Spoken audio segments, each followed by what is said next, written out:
जी हां दोस्तों, बिहार में एनडीए की नींद हुई हराम। बौखलाए मोदी, नीतीश अपने ही जाल में फंसे।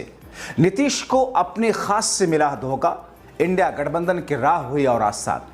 बहुत स्वागत है आप सभी का। आप देख रहे हैं द राजनीति का विशेष सेगमेंट खबर और विश्लेषण। मैं हूं जब्बार खान। दोस्तों, आखिर बीते कुछ घंटों में बिहार में ऐसा क्या हो गया जिसके बुनियाद पर एनडीए, बीजेपी और नीतीश कुमार के लिए बड़ा झटका कहा जा रहा है। आखिर नीतीश कुमार और भारतीय जनता पार्टी के बीच में सब कुछ ठीक ना होते हुए भी अब कौन सी वो स्थिति उत्पन्न हुई जिसमें दोनों की सियासी जमीन और ज्यादा सिकुड़ने जा रही है। आखिर नीतीश की वो कौन से खास हैं जिन्होंने उन्हें ऐसा झटका दिया कि जिसको सह पाना नीतीश को राजनीतिक तौर पर महंगा पड़ेगा। आखिर इंडिया गठबंधन के लिए 2025 के विधानसभा चुनाव और सत्ता तक पहुंचने के रास्ते को आसान क्यों बताया जा रहा है? दोस्तों, विस्तार से आपको बताते हैं, अंत तक इस वीडियो को जरूर देखें। दोस्तों, बिहार की सियासत में जैसा कि आपने देखा और सुना किस तौर पर उलटफेर और एनडीए को झटका लगा, और दरअसल इस बीच में एक और बिंदु से आपको हम वाकिफ कराते चले कि पूर्व केंद्रीय मंत्री और पूर्व जेडीयू नेता आरसीपी सिंह ने प्रशांत किशोर की जन स्वराज पार्टी का दामन थाम लिया। चुनावी साल में यह कदम काफी महत्वपूर्ण माना जा रहा है। आरसीपी सिंह कभी मुख्यमंत्री नीतीश कुमार के बेहद करीबी माने जाते थे। हालांकि समय के साथ रिश्तों में खटास आई और उन्होंने अपनी अलग पार्टी आप सबकी आवाज आशा के नाम से बनाई। अब इस पार्टी का जनस्वराज में विलय हो गया, यानी कि एक वो शख्स जो नीतीश कुमार के लिए बेहद नजदीकी, बेहद खास, बेहद भरोसेमंद था, कैसे कैसे किन राहों से गुजरते हुए अब प्रशांत किशोर की पार्टी के साथ मर्जर कर चुका है। इस घटनाक्रम पर जनता दल यूनाइटेड ने तीखा पलटवार किया। दोस्तों, जेडीयू प्रवक्ता है नीरज कुमार, आरसीपी सिंह, प्रशांत किशोर दोनों पर हमला करते हुए बोला, आरसीपी सिंह को राजनीति का विषैला कीटाणु तक कह दिया। प्रशांत किशोर पर तेलंगाना की कंपनियों से आर्थिक लेन देन का आरोप लगाया। नीरज कुमार ने चुनौती दी कि आरसीपी सिंह अगर नालंदा या किसी भी विधानसभा क्षेत्र से चुनाव लड़ें और मुखिया के उम्मीदवार से कम वोट न आए तो राजनीति छोड़ देंगे। दोस्तों, आपको बताएं कि नीतीश और आरसीपी सिंह के बीच में दरार कैसे आई। कहा जाता है कि केंद्रीय मंत्री बनने के बाद उनके रिश्ते में दरार आई। आरसीपी सिंह 2010 में राजनीति में आए, 2 बार राज्यसभा सदस्य रहे। नीतीश कुमार ने उन्हें अपना प्रमुख सचिव बनाया, लेकिन 2021 में केंद्रीय मंत्री बनने के बाद दोनों नेताओं के बीच संबंधों में दरार आई। अब उनका प्रशांत किशोर के साथ में आना बिहार की राजनीति में एक नई धुरी बना सकता है। दोस्तों, अब आपको मैं बताने जा रहा हूं कि आखिर एनडीए के लिए बड़ा झटका कैसे है। नीतीश कुमार के लिए एक बड़ी सिचुएशन, कॉम्प्लिकेटेड सिचुएशन कैसे पैदा हो गई और इसका सीधा फायदा राहुल तेजस्वी को कैसे मिलेगा। क्योंकि वैसे में सवाल है कि प्रशांत किशोर और आरसीपी सिंह का मिलन क्या बिहार की राजनीति में बड़ा उलटफेर कर पाएगा? इस मिलन से किस गठबंधन को ज्यादा नुकसान होगा? क्या एनडीए के संगठनात्मक ताकत और सीएम नीतीश का राजनीतिक अनुभव बिहार के आगामी चुनाव में मजबूत दिखेगा? क्या तेजस्वी यादव की लोकप्रियता और युवा छवि महागठबंधन को और ज्यादा बढ़त देने जा रही है? क्या नीतीश के लिए यह चुनाव अब तक का सबसे कठिन हो सकता है? क्या नीतीश कुमार के 2 पूर्व सहयोगियों का गठजोड़ उनकी सत्ता को गंभीर चुनौती दे रहा है? और क्या बिहार में कुर्मी और ब्राह्मण का गठजोड़ नई कहानी लिखने जा रहा है? दोस्तों, बिहार की राजनीति में प्रशांत किशोर की जनस्वराज पार्टी और आरसीपी सिंह की पार्टी आप सबकी आवाज यानी कि आशा के विलन ने 2025 के विधानसभा चुनाव से पहले सियासी समीकरणों को जटिल कर दिया है।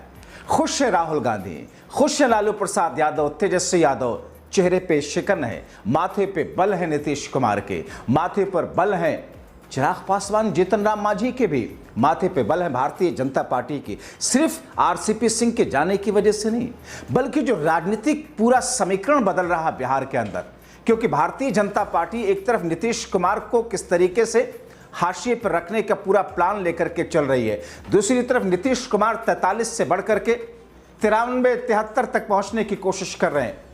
मगर ऐसे में बीते कुछ घंटों में सारे समीकरण जटिल हो गए। प्रशांत किशोर और आरसीपी सिंह दोनों ही नीतीश कुमार के करीबी रहे, उनकी राजनीति को करीब से समझते हैं। आरसीपी सिंह का नालंदा और कुर्मी समुदाय में प्रभाव नीतीश के पारंपरिक वोट बैंक को नुकसान पहुंचा सकता है। कुछ विशेषज्ञों का मानना है कि आरसीपी सिंह की भूमिका मुख्य रूप से वोट कटवा की हो सकती है, जैसा कि 2020 में चिराग पासवान ने किया था। लेकिन वोट कटवा की भूमिका कितनी महत्वपूर्ण थी, वो नीतीश कुमार से कोई पूछे। चिराग पासवान को वोट कटवा के तौर पर 2020 में देखा गया, लेकिन नीतीश कुमार की पूरी राजनीति फेल हो गई थी, 43 पर सिमट गए थे। इससे जेडीयू की सीटें बेहद कम होंगी दोस्तों अब आरसीपी सिंह की वजह से, जिसका प्रत्यक्ष लाभ महागठबंधन को मिलेगा। क्योंकि अगर एनडीए की सीटें किसी भी दल के कम बेहद होती हैं तो फिर नुकसान तो पूरे दल को होगा। तो इससे न सिर्फ जेडीयू के वोट घटेंगे, जेडीयू की सीटें घटेंगी, बल्कि भारतीय जनता पार्टी पर भी इसका बड़ा असर पड़ने जा रहा है। सीटें बीजेपी की भी घटेंगी। और इसका दूसरा पहलू, इंडिया गठबंधन, तेजस्वी, लालू, राहुल के चेहरे पर मुस्कान दिख रही है। दोस्तों, प्रशांत किशोर की पार्टी और आरसीपी सिंह की पार्टी में विलय का तात्कालिक नुकसान एनडीए खासकर जेडीयू को होना तय है, क्योंकि प्रशांत किशोर और आरसीपी सिंह दोनों ही नीतीश कुमार को मुख्य निशाना बना रहे हैं। हालांकि अगर जन स्वराज महागठबंधन के वोट बैंक में सेंध लगाने में सफल होती है तो मुकाबला त्रिकोणीय हो सकता है, लेकिन इसके चांसेस कम दिखते हैं। अब ऐसे में दोस्तों, एनडीए का और उसकी कमजोरियों की बात करें, नीतीश कुमार जिनकी घटती हुई लोकप्रियता, बढ़ती हुई उम्र, सर्वे में केवल 17% लोग उन्हें सीएम के रूप में चाहते हैं, जबकि तेजस्वी यादव को 35.5% लोग मुख्यमंत्री के रूप में देखते हैं।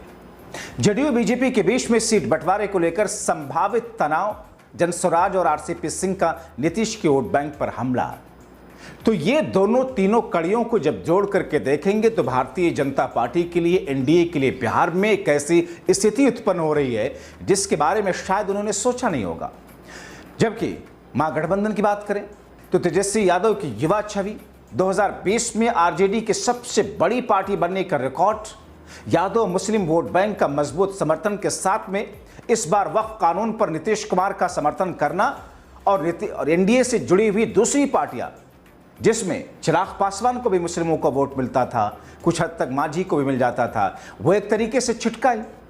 मगर इसके बावजूद वो वोटर बीजेपी का जो इन सब चीज़ों को ठीक नहीं मानता है, उसे आप 2% माने, वो भी नाराज बीजेपी से।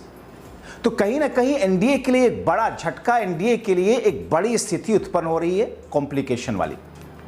नीतीश की छवि एक तरफ कमजोर हो रही है, दूसरी तरफ तेजस्वी इसका फायदा उठाएंगे। ऐसे में नीतीश के लिए चुनौतियों की बात करें तो प्रशांत किशोर ने नीतीश को शारीरिक और मानसिक रूप से थका हुआ बताकर उनकी छवि को नुकसान पहुंचाया। उनकी रणनीति नीतीश के विकास मॉडल पर सवाल उठाने की है, जैसे उनके गांव में रियलिटी चेक, आरसीपी सिंह का जेडीयू संगठन का अनुभव, नीतीश के खिलाफ उनकी नाराजगी जेडीयू के वोट बैंक को नुकसान पहुंचाएंगे बड़े स्तर पर। नीतीश की बढ़ती उम्र, घटती लोकप्रियता, विश्लेषकों का मानना है कि नीतीश की उम्र और थकान उनकी सबसे बड़ी कमजोरी बन रही है दोस्तों। अब ऐसी स्थिति में आप 3 नजरिए से इसे देखें। आरसीपी सिंह और प्रशांत किशोर की पार्टी का विलय होकर के प्रशांत किशोर की पार्टी में आरसीपी सिंह का जाना, कुर्मी ब्राह्मण वोटरों के साथ में कुछ दूसरे समुदाय के वोटरों का प्रशांत किशोर आरसीपी सिंह की तरफ से जाना, और वो वोट नीतीश कुमार और एनडीए से कट करके जाएंगे।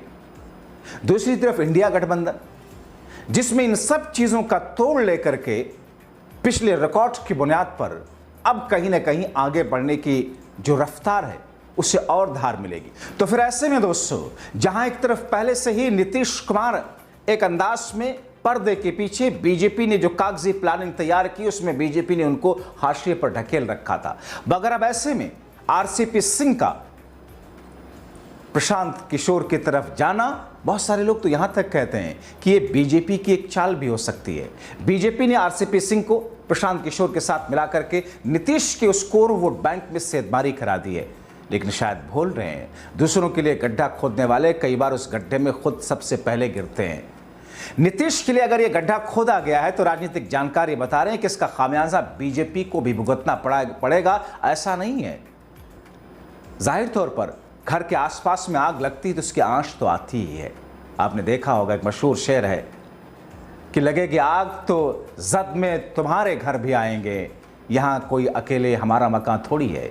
तो इस अंदाज में नीतीश कुमार को झटका लगे ना लगे, कितना लगे वो तो है, मगर बीजेपी इससे अछूती नहीं रहेगी।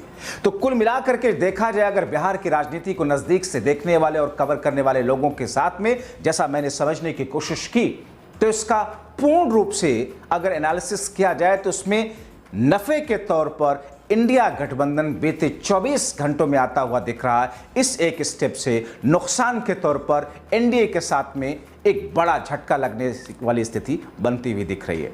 आप क्या सोचते हैं? अपनी राय कमेंट बॉक्स में जरूर लिखें। जागरूक रहें, जागरूक करने के लिए दूसरों के लिए उनको खबर पहुंचाएं शेयर करके। अंत तक वीडियो देखने के लिए बहुत शुक्रिया।